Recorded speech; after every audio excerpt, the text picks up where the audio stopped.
Everybody set? Everyone's all set? Okay, so I'm going to provide some updates on the overall situation. I'm going to hand it over to Chief Alston, the fire chief, and then Rick Fontana, and then there's a lot of other folks here that are available to answer questions. So at around 12:38 today, 3 calls came in to 911, 2 from individuals that were on the site and 1 from a passerby about a partial collapse of a building. They were doing a concrete pour on this building, and as they were pouring concrete, a portion of the second floor collapsed onto the first floor and then into the basement. The person count working on the site is 36 individuals. 7 were injured. And at the time they left the scene, 2 were in critical condition. Some background on this building and the size of this building and details of the building.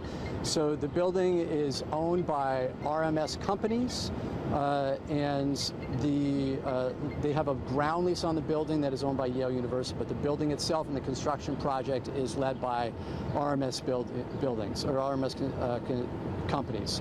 It's a 112-unit residential building. There are 3 levels of parking garage, 2 underground, 1 on the first floor, and then above that is 7 stories of residential. The total square footage of the building is 112,000 square feet. So moving forward, there will be a significant investigation, as with any construction situation like this. OSHA is already on scene, and OSHA is the statutory body that will be investigating what occurred here to ensure that it won't occur again. In addition, New Haven Police Department, whenever there's a serious injury, will also conduct an investigation. There will be Obviously, work is shut down. There will be a stop work order issued today to RMS companies, and we're encouraging residents to stay out of the area. Before I hand it over to Chief Alston, I did want to take a moment to thank the New Haven Fire Department, who responded immediately and ensured that there were not other people in the building and helped facilitate people getting out of the building, transporting along with AMR the individuals to the hospital, and the New Haven Police Department, Yale representatives are here as well. I wanted to thank them for their assistance with this matter. Chief Alston. Thank you, Mayor. As the mayor stated, 12:38, 3 calls came in through our dispatch center. 1 was a passerby who heard a loud noise and crash and said they believed the building was falling down, that there was a partial collapse, and then 2 from the work area.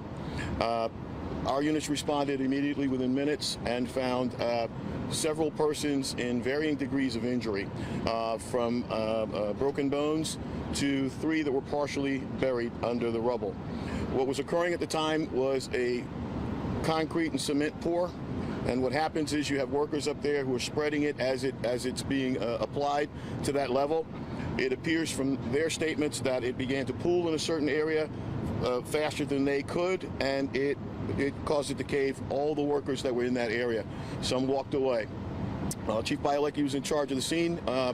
They performed the initial rescues, which we do by our process of removing surface victims first, getting accountability, shutting all work down, making sure that the vibrations stop. We want to keep everyone out of this area. That building is still in a dangerous state for us to do the investigations.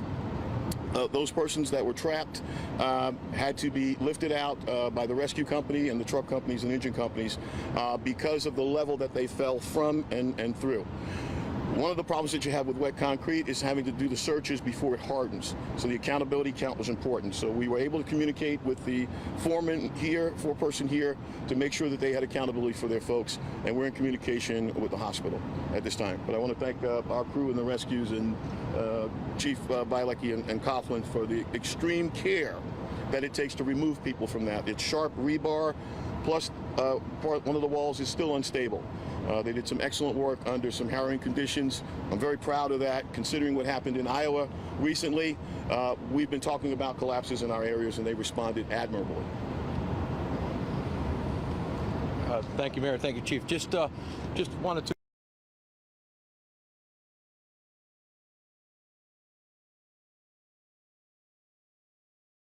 Accountability of victims. When you have the amount of victims, we were unsure, working together with the contractor to ensure that everyone was accounted for.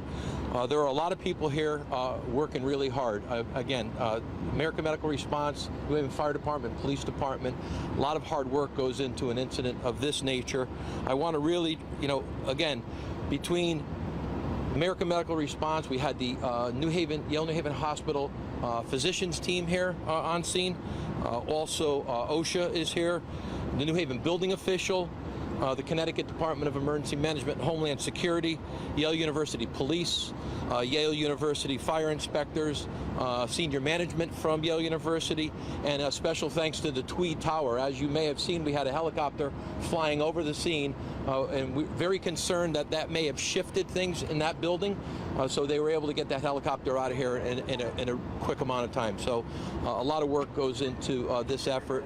A lot of thanks goes out to the hard work the men and women here did today, and I'll turn it back over to Mayor Elliker. Any questions for folks? Mayor, can you just confirm how many people were pulled out? Because we have reports that 6 were pulled out, but that Yale New Haven is treating 7. So I just want to see if you can help clarify that. So the information we have is 7 people were injured. 2 of them, when they left the scene, were in critical condition. And what was this building going to be? Was it Yale University? No, so the ground lease is Yale University. So Yale owns the ground. However, the building itself is owned by RMS companies. The building is intended to be a 7-story residential building, 2 parking floors below ground, 1 parking floor above ground, and above that is 7 stories of residential. RMS Realty is the same company that owns the building behind you, and in general, this building, kind of size and shape, is very similar to the building that's behind you. How many of the injured were construction workers? All of them, correct? Yes. Do you know what's the name of the company that they're working for? Was the subcontractor of RMS? So RMS is on their way, and they should answer that question for you, because I just want to confirm that we have the right company. How many people did you say were inside at the time? There were 36 people on the building site. I can't say how many were inside versus around the building, but there were 36 people that were on site at the time. Were any firefighters injured in the rescue? No, thank God. Just exhausted. What's the difference between the time of collapse and the last person being rescued? Roughly 45 minutes? Roughly 45 minutes. Does For the last today's heat play into recovery efforts at all, like with the cement pour or anything? Is that playing into this effort? The heat today? In terms of the heat today, no. This was just a standard cement pour that got away from them into an area. I'll wait for the final investigation. But from the debris that we're able to see, we had the benefit of a drone. We were able to look at the debris, and it looks as if all of that pooled to one side while they were pushing, and all of them in that area went in. Do you know what all the permits for building are up to speed here on this website? So we've already started reviewing to ensure that our permit process was done properly. Typically on a site like this that is complex, when they do a concrete pour, they have a third-party inspection company as well on site, and we're reviewing that as well. I don't know if you want to add anything there, Bob, or this is Bob Dillon, our building inspector. How are you? Yeah, I personally have been on site myself. We've done multiple inspections on the site. It's at the early stages of the site. They're just pouring the concrete now. They're up about 2 stories. But at this point, we're going to let OSHA take over, and we're just going to issue a stop work order. And they're not going to start work until they come back into the building department when we speak about this matter. And then one last question for me. I know Yale has said that there was 1 critical, and I know you all had mentioned that there was 2 critical. Is there So obviously it's a developing situation. When people left the scene, there were 7 people injured. 2 of them were in critical condition. We'll be monitoring the situation, and obviously we're really concerned about the people that were working on site and hope that they recover. But we'll be keeping an eye on it, and we'll share additional information as we can with you all as well.